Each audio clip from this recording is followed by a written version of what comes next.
The European rediscovery of the New World was much more than a geographic confirmation of the lands to the west.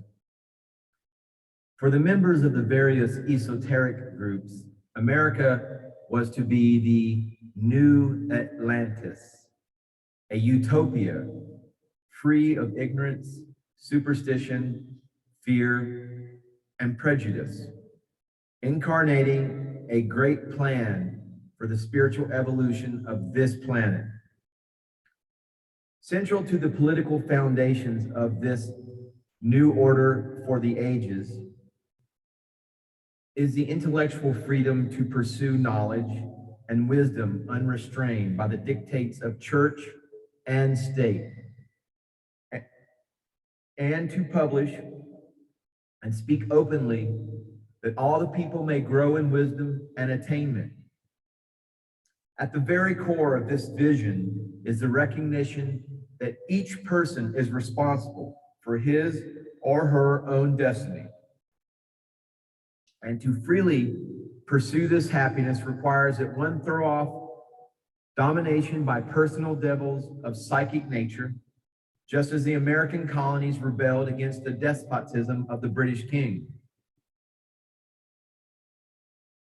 We must be free of that which hinders our vision and obstructs the flowering of the life force. For each of us, that which obstructs is our interpersonal evil. And it is the great work of the magician to accept responsibility for that evil and to transmute its powers into personal good. Therein lies the secret of spiritual growth. And with personal transformation comes our enhanced vision and power to work with magical responsibility in the outer world and to transmute those evils resultant from human ignorance and fear, superstition, and prejudice. We move forward as we perceive such evils as originating from within ourselves, and as we challenge them in their true nature. We live in perilous times, but a new age is at hand as the techniques of personal magic are used by more and more people to accept responsibility for evil and to redeem it for the good, for individual growth and success, and for the good of the planetary life within which we have our being.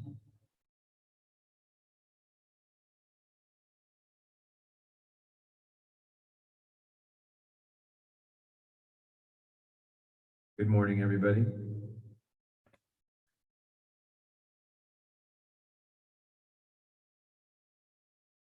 Columbus and the New World. In America today, we technically live in the New World, but what is that? Columbus is a patriot of the history books and labeled as the official discoverer of the New World. But looking back at the more unorthodox history I present in the preceding chapters, how could the land masses of North and South America be such a secret? The extraterrestrials visiting the Earth most undoubtedly knew about them, and knowing full well the real hidden hand behind the secret societies of past and present, Columbus and his cohorts should have also known about them. From its earliest beginnings, America has been the bassinet for secret societies and conspiracies. Even Columbus claimed to receive a divine vision in which he was asked to found a new land that would be the new heaven, the new Jerusalem, promised by St. John in the book of Revelation. This vision did not end there, as even Francis Bacon predicted that America would be the new Atlantis. Whatever his intentions, Columbus was not an ignoramus. His father-in-law was closely annexed with the Knights of Christ in Portugal, and it is reported that the young Columbus spent many nights studying his father's charts and papers. The Knights of Christ are the descendants of the Knights Templar in Portugal, and it is no mystery the ships Columbus used to discover the New World bore the Templar cross on their sails. It is also no secret Columbus was well connected to the Merovingian bankers like the Medicis of Italy. In his occult conspiracy, researcher Michael Howard writes, Columbus was associated with a political group that supported the ideas of Dante, one of the alleged Grand Masters of the Order of the Rosy Cross, who is known to have used codes and ciphers in his writings, a practice associated with membership of a secret society. Columbus's voyages of discovery were sponsored by Leonardo da Vinci and Lorenzo de Medici, both initiates of secret societies, who found the explorer wealthy patrons among European royalty and aristocracy. It was surmised Columbus was in a Masonic secret society based on his ciphers and the hand signs he used. In this picture, his left hand is in the shape of an M. The left hand also signifies the left-handed path of the dark arts and Satanism. Yes, I do recommend those books as well by Tex Mars. Columbus giving a Masonic hand sign. The papal house of Anjou financed Columbus as well as the king and queen of Spain, both European royalty. It is even said that Columbus married a woman tied to the Knights Templar, and that they, the Templars, visited America long before the 15th century.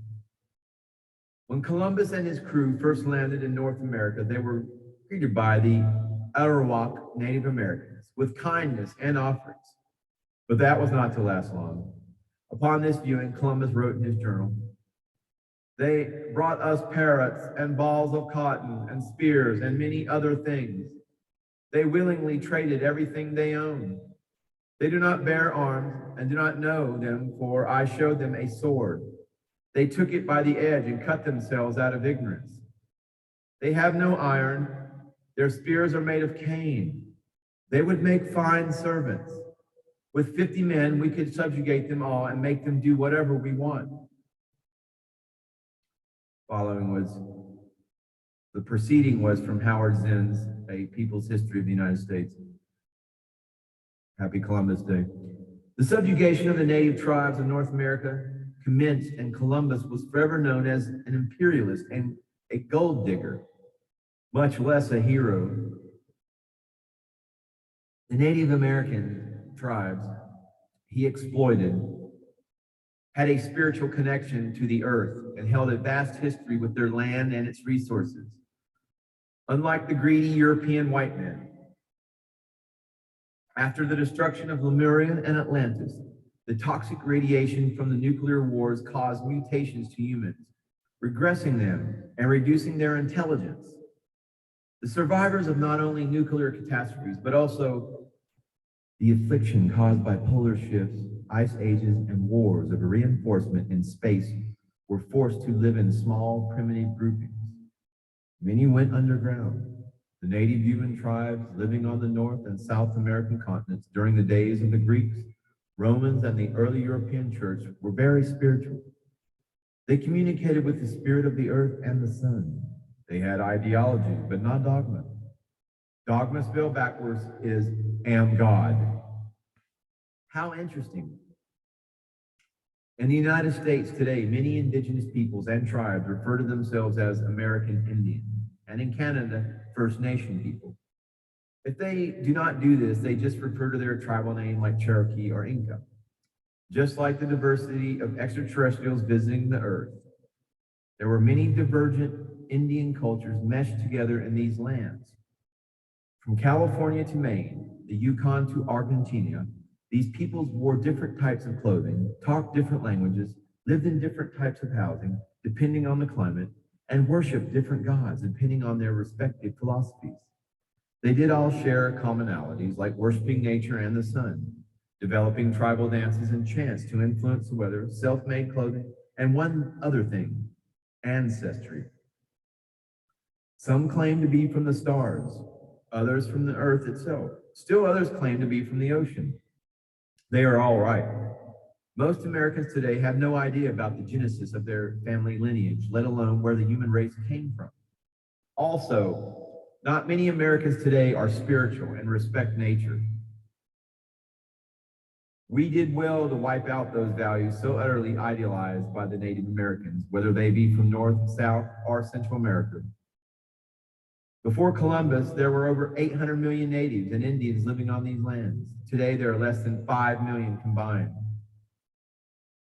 Some Native American tribes deduce they came here from Asia using ancient boats in prehistoric times, circa 20,000 BC. It is well known today that Christopher Columbus was not the first to discover America, as he was beaten by at least several centuries by ancient Anatolians and tribes from Mesopotamia who migrated from Sumer, Babylon, Italy, Spain, and Africa. That, and considering a native race of humans most likely evolved naturally in this area of the world, and that extraterrestrial visitors knew about these continents all along. I propose that Christopher Columbus already knew about America before he traveled over from peoples who knew about America for thousands of years. It is also well known that the Vikings, coming from the north, pioneered the western lands no later than 1000 CE. There are archaeological remains of their settlements along the coast of the Americas, both North sagas and Indian oral history chronicling these encounters. The Vikings, the Native Americans most notably encountered were the Beothuk and the Mi'kmaq. Of course, these weren't the only ones. The Bering Bridge was a 1,000-mile-long land bridge joining present-day Alaska and eastern Siberia at various times during the Pleistocene ice ages. Archaeologists and anthropologists have discovered that ancient Eastern Asian peoples migrated into North America through Alaska. This was accorded to have occurred 12,000 years ago, in which early Paleo-Indians spread throughout the American lands. They primarily practiced aquaculture and agriculture, two activities typifying the early humans. They were also hunters and gatherers, hunting animals and gathering fruits and vegetables. The early human Lyran colonies are a testament to this, as they too were agricultural in nature. In some places, these newly created tribes erected monumental architecture, edifices, pyramids, and cities. In some cases, they created empires. Extraterrestrials revisiting the planet after the nuclear warfare helped these people with astrological, technical, and spiritual knowledge. Some say the Mayans ascended to a higher dimension on the earth. Other civilizations seem to also have all but disappeared with no trace. Where did they go? The indigenous Americans, still in operation today, are largely seen in Bolivia, Peru, Paraguay, Mexico, Guatemala, Colombia, and Ecuador. Although many have retained the ancient dialects such as Quichua, Guarani, Nahuatl, and some Mayan languages, many live in isolation from Western society and are accounted as uncontacted peoples. It has been speculated that these early migrants traveled into the Bering land bridge between eastern Siberia and present-day Alaska somewhere around 40,000 to 17,000 years ago, when sea levels were relatively low. Myriad plant species were domesticated and bred among the American indigenous peoples, who cultivated through artificial selection exotic strains of plant and animal.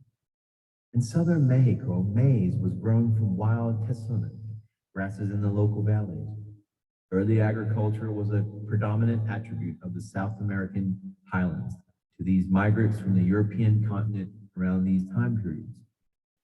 Pottery became very common in the archaic period of North American cultures. Vegetation was often burned in mimic of the natural occurrence of wildfires. The Mississippi River Valley saw the prominent managing of nut groves and fruit trees and orchards. Numerous crop gnomes, need some more Folgers coffee. Numerous crops domesticated by the indigenous Americans are now produced globally in massive quantities for the profit of the large food distribution corporations. Large clothing companies like Tommy Hilfiger harvest income from the abuse of young children in many sweatshops in countries still harboring indigenous Americans, like in Bolivia, Peru, and Latin America. The Pre-Colombian Era incorporates the period of America before the appearance of sententious European influence on the American continents, and after the original settlement during the Paleolithic period. Christopher Columbus's voyages between 1492 and 1504 significantly influenced the native tribes until their conquering and subsequent retreat into the Western Mountains. A more complete list of the native tribes ambushed by the Europeans reads like this: Olmec, Toltec, Teotihuacan, Zapotec, Mixtec, Aztec, Maya, Andes, Inca, Mocha, Chibcha, and Canaris. The wonders of the ancient world were discovered by Columbus, the Vikings, and other voyagers seeking adventure, land, slaves, and profit. The Aztecs had engineered a very impressive city, Tenochtitlan, in the antediluvian site of Mexico City, and it possessed a population of over 400,000, as well as secret astronomical and mathematical knowledge. Besides the Arawak tribe, the first indigenous group most likely encountered by Columbus was the Tanos of Hispaniola, a prominent culture of the Greater Antilles and the Bahamas. After 25 years, 75% of the Tanos had perished because they had no medical help for European diseases like measles and smallpox. Labor was forced on the unwilling natives, who often obliged due to the incessant threats that their limbs be cut off. After some time of inoculation, a creed was established in which the laws of the Burgos prospered in 1512. However, its foundation also saw the conversion to Catholicism. In a distant colony, the Spanish crown was prepared to enforce political laws after religious laws came into being. The overwhelming agent in the decline of the Native American populations was inarguably epidemic diseases. Over 85% of the deaths attributed to diseases from Europe. In 1518, half of the native populace in Hispaniola was eradicated by smallpox. A few years later, the smallpox trail relocated to the Incan population. In all, typhus, influenza, diphtheria, and measles ravaged the native denizens of Mexico and the United States.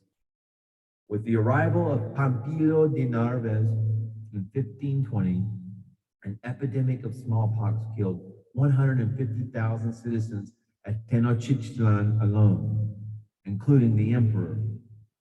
In 1521, Hernan Cortez was accredited with the overthrow of the Tenochtitlan Empire.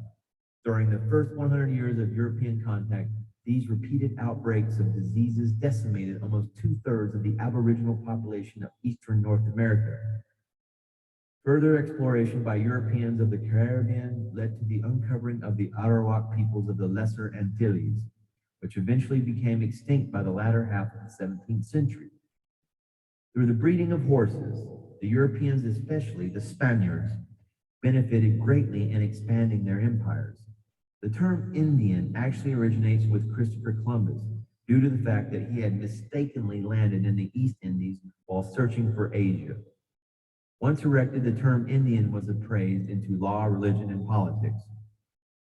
Columbus himself, an initiate, was married to a daughter of a former Grand Master of the Knights of Christ, a Portuguese offshoot of the Templars, which surfaced after the Templar order was forced to dissipate. The Red Cross, Pate, was drawn on the sails of Columbus' ships, which bore a resemblance to secret orders and secret societies. However, the Knights of Christ, the new adjunct, did not stand for the same spiritual symbiotic as the Knights Templar. A feeling of being one-upped by the Templars led the Vatican to adopt a glamorous mystique for the Knights of Malta, another derivative of the Knights Templar. For the most part, the Knights of Malta, and later the Teutonic Knights, were conduits for the Roman elite to advance their agenda of spiritual secrecy and economic wealth. We are told in school that in 1492, Columbus sailed the ocean blue, a poetic overture for this time period when the battle lines for control of the world were being formulated. A war fought not only in the material realm, but the spiritual realm as well. In 1492, Columbus had reached the mouth of the Orinoco, one of the longest rivers in South America, where he believed he had found the Gihon, the fringe of Eden. A new golden age was proposed to commence, and Columbus wished to expose this prophecy. Although a new age was not brought to light, gold was indeed unearthed.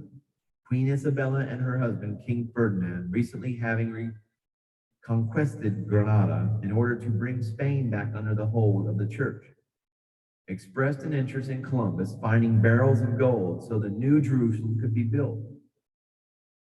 This could very well relate to El Dorado.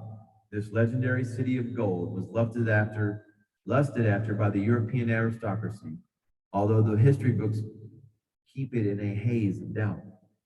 European awareness of the Western Hemisphere most certainly did not start with Columbus, as I stated before.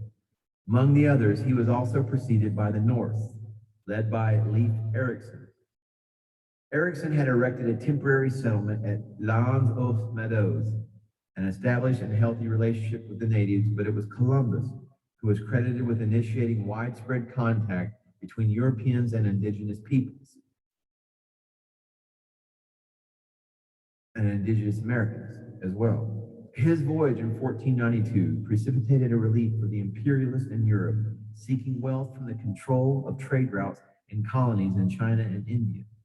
Silk, spices, opiates, and gold were the primary motivating factors for ascendancy of the land route to Asia from Western Europe. Under the hegemony of the Mongol Empire, this became very possible, although the fall of Constantinople to the Ottoman Turks in 1453 did make this passage treacherous. Columbus and his brothers, together with others, serving a cartel of navigators, wished to discover new resources, and with the hazardousness of the Silk Road, turned their heads westward. What was west? If the world was flat, then nothing was west. But did the Europeans really believe that? This could not have been because the maritime navigation techniques at the time relied on the observation of the stars and the curvature of the earth as a sphere. Methods for calculating the diameter of the earth using an astrolabe was well known to even the Greeks and Romans. An approach continued right up through the Middle Ages and the Renaissance.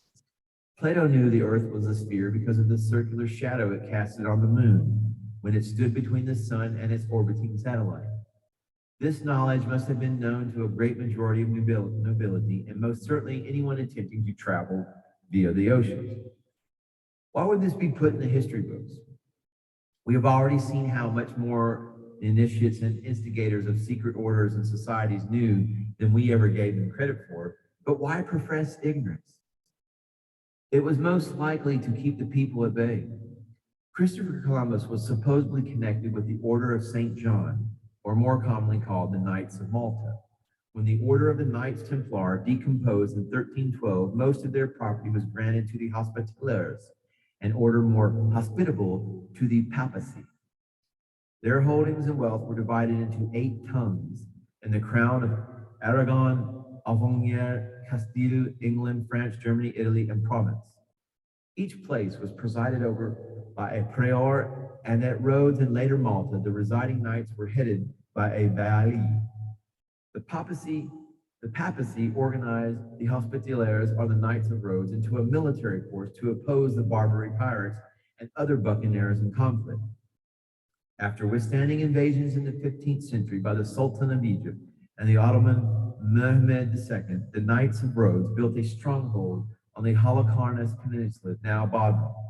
In 1522, a fleet of ships under the directive of the Suleiman the Magnificent laid siege for 6 months, at the end of which the Knights of Rhodes withdrew to Sicily. In 1530, the Knights were given Malta, Gozo, and the North African port of Tripoli by King Charles V of Spain in exchange for an annual fee. The Hospitaliers besieged the Muslims and Barbary pirates, though they only had a few ships, and gained the wariness of the Ottomans, who were disgruntled when the Order of the Hospitaliers resettled. In 1565, Suleiman ordered a force to besiege the 1,000 or so soldiers and expunge them from Malta. Philip II of Spain contemplated giving aid to the Knights at the expense of his own forces, and potentially the handoff of Sicily and Naples to the Ottomans. His delay, an irritation that almost proved fatal, subsided into a stronger effort by the Hospitaliers to repair the breaches and hold the defense. As this was coming to pass, many Ottomans were falling ill as well as losing morale, and with the death of their commander and corsair Dragut, a serious blow was dealt to the Ottoman siege. Upon hearing of the arrival of Sicilian reinforcements, the Ottomans made a last-ditch effort to overrun the fortress, but were eventually denied. They subsequently departed from Malta. In 1607, the Grand Master of the Hospitaliers was acceded the status of Reichsfürst, or in other words, Prince of the Holy Roman Empire, even though the order's territory was south of the Roman Empire. In 1630, the Grand Master was given ecclesiastic equality with cardinals, a quality position indeed. Facilitating the Crusades in the Holy Land was now no longer an option, so the Knights Hospitaliers became a police force in the Mediterranean.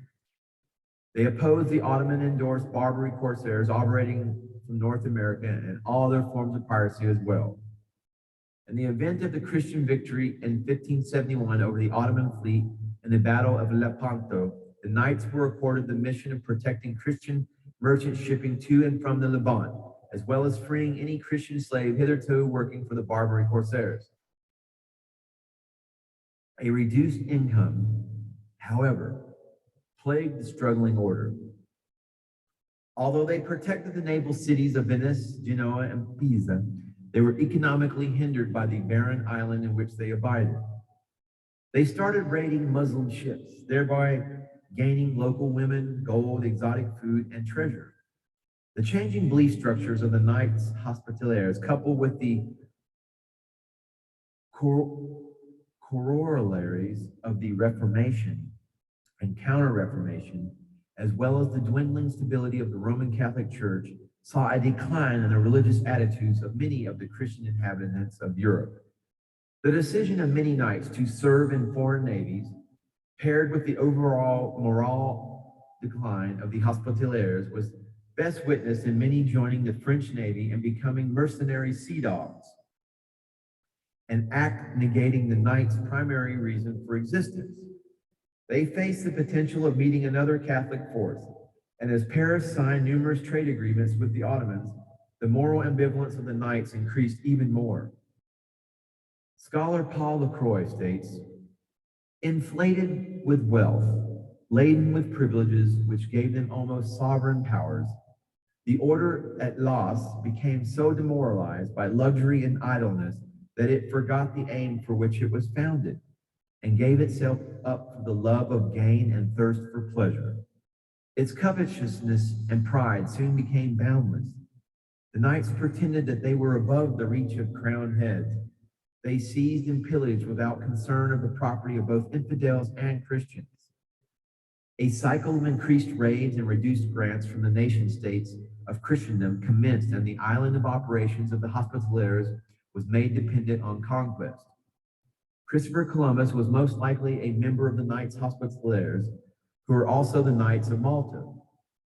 They behaved like the Knights Templar in that they were a military force set up to protect Christian pilgrims and nation states of Christendom.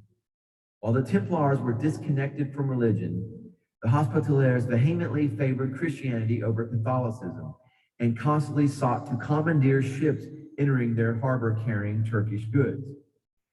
Even though their funding was rapidly decreased by the thrones of Europe, who did not see a need for them anymore.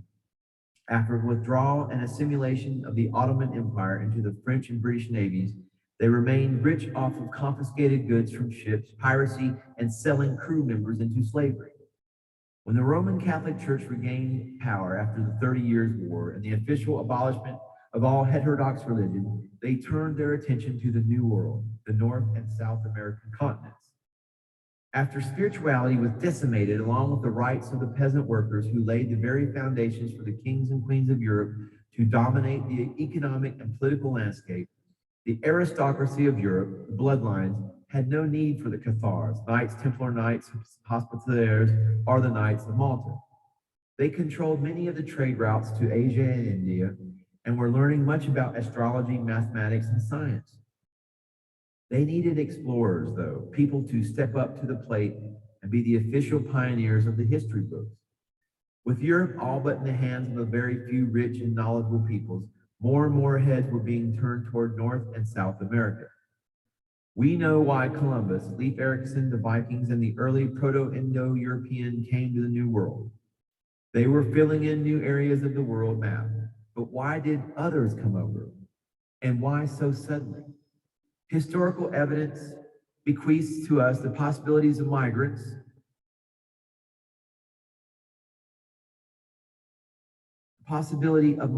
moving to the New World in search of economic, religious, and political freedoms, as well as the refuge from persecution.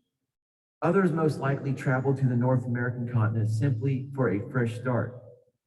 Up until 1820, many European countries were averse to meeting the costs of maintaining convicts in prisons, so they often gave the prisoners the option of going to the New World instead. Some Europeans, the profiteering gluttonous types, wished greatly to discover El Dorado, the lost city of gold. Most of these attempts were met with desolation. If El Dorado was found, its caretakers probably kept it a secret. Well, that was an investigation into the New World, i.e. the New Atlantis. America has a destiny fulfilled, and it's not what the Illuminati, the secret government cabal, have planned for in ancient times. It is much grander. It is much more noble and filled with light. Stay tuned for that plan as it shall be unveiled. Namaste. Namaskaram.